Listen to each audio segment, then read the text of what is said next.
ሰላም ጤና ይስጥልኝ። እንኳን ወደ ቻናሌ በሰላም መጣችሁ። በእንግሊዝ ስትናገሩ ሁልጊዜ yes ወይም no ብቻ ማለት ንግግራችሁ አጭር እና አሰልቺ እየሆነባችሁ ተቸግራችኋል። በአጭር ሰከንድ ውስጥ ሰዎችን አስገርመን በፍጥነት ምላሽ እንድንሰጥ የሚረዱን 5 በጣም ወሳኝ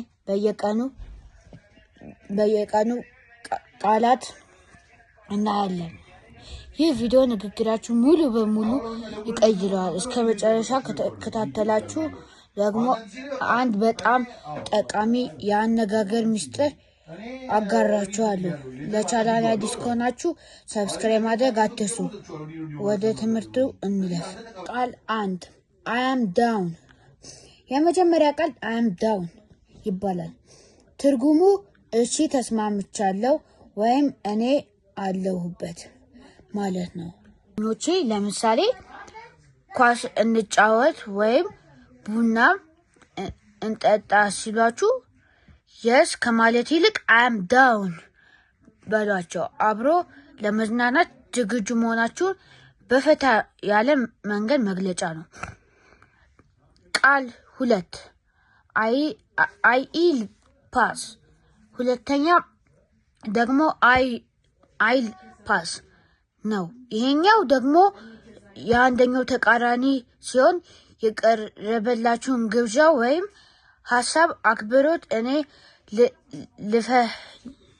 ልለፈው ወይም አልፈልግም ብሎ ለመግለጽ ያገለግላል። ለምሳሌ ኬክ ትፈልጋለህ ሲባሉ ኖ ከማለት ይልቅ thank you I'll pass ማለት በጣም ጨዋነት አነጋገር ነው። 3 to be honest። ሶስተኛው to be honest ነው። ትርጉሙም እውነቱን ለመናገር ወይም በቅንነት ለመናገር ማለት ነው።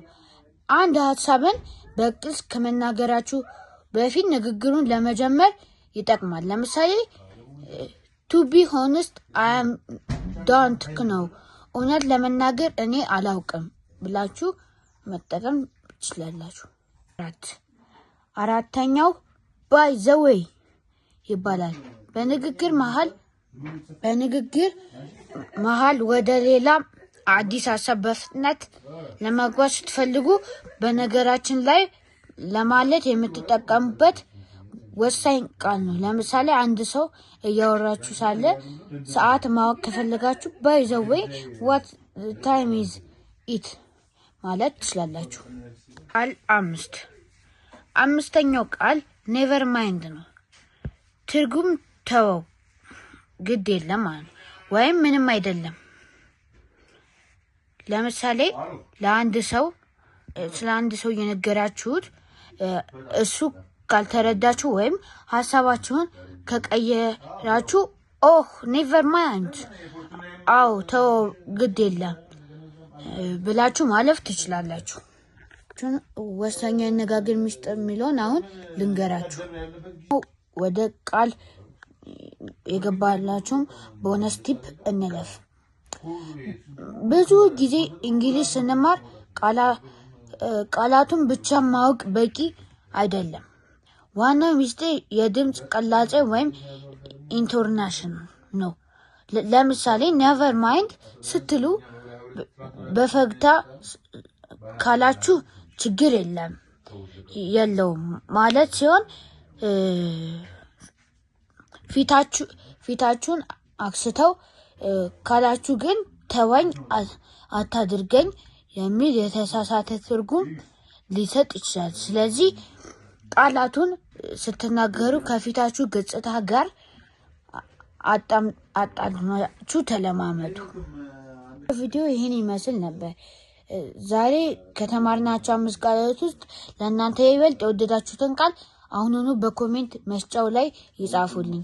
ቪዲዮ ጠቃሚ ሆኖ ካገኛችሁ ላይክ ማድረጋችሁን ለጓደኛችሁ ሼር ማድረጋችሁን እንዳትረሱ።